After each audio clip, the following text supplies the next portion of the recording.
years ago, before Toast POS was even part of my vocabulary, I sat in with a business owner walking me through their marketing plan for the quarter. It was color coded.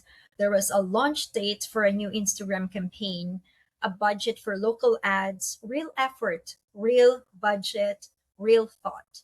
I asked one question: what are you doing to make sure the customers you already have come back? Silence. Then, we're on Instagram so they see us. That was the whole retention plan. Being visible and hoping. Hey, I'm Pam Monteith, founder of Great Work Online, and this is Great Work for Restaurants, the show where we talk about what actually moves the needle for independent restaurant owners. I've had some version of that conversation more times than I can count.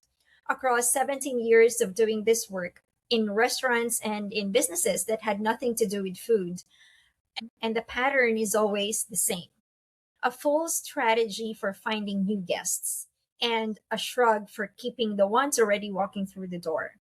Here's why that happens. It's not because retention doesn't matter. Everyone will tell you it matters. It's because attraction is loud and retention is quiet. A new follower is a number that goes up. A new guest walking in is something you can watch happen. It feels like progress because it is visible progress. You can see the numbers. A guest who comes back for the third time doesn't post about it. Nobody throws a party for it. It just happens quietly in the background. Or it doesn't. And most owners never look closely enough to know which one is true for them. Think about your own week. How many hours went into a social post, a menu photo, something meant to catch a stranger's eye?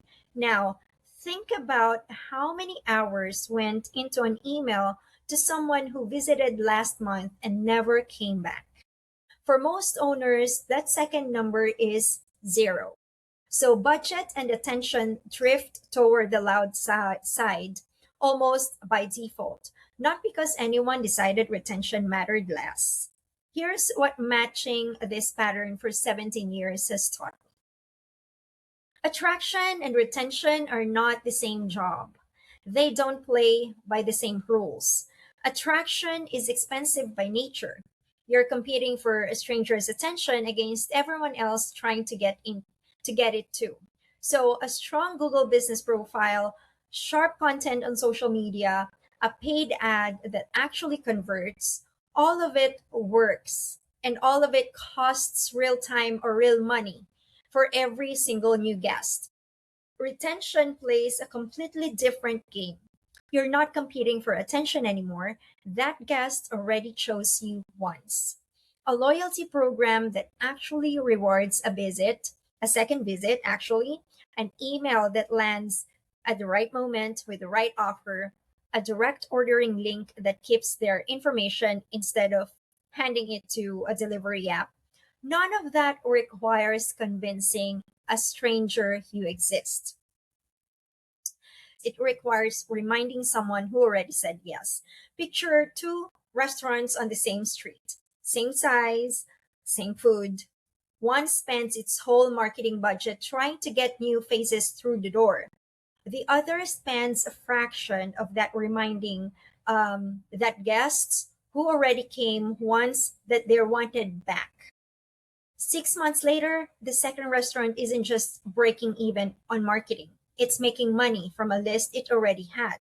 The first restaurant is still paying every single month to meet strangers for the first time. That difference is exactly why retention is almost always the cheaper, faster lever. And it's the one who most owners have never pulled because nobody ever pointed them toward it.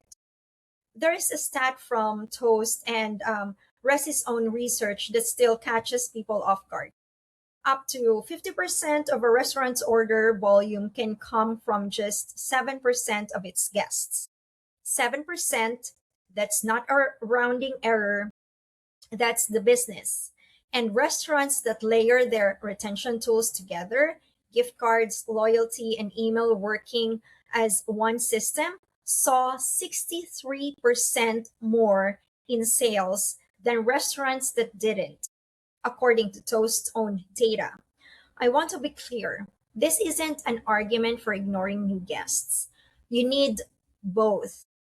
But when I look at where the budget and the energy actually go, in nearly every restaurant I've worked with in my whole career, not just the Toast ones, it skews hard toward attraction. Because attraction gets celebrated, retention gets ignored. And here's the part that still catches owners off guard every single time I show them. If your restaurant runs on Toast, the retention story I've been describing this whole episode isn't hypothetical for you. It already exists. Every guest who's ordered from you, every visit, every pattern of who comes back and who doesn't, it's sitting inside your guest CRM and your loyalty setup right now, unopened. The same way that color coded marketing plan I saw years ago never had a retention column. You don't need to go find this data. You need to go look at what you already have. So here's what I'd actually do this week if I were you. Not a big plan, just one look. Go into your account and see who your regulars actually are and might already know a few of their names. So what that's exactly where the retention marketing starts. Free 30-minute Toast marketing audit is always open. Link in the show notes. I'm Pam Monteith. Keep doing great work for your restaurant and I'll see you next Tuesday.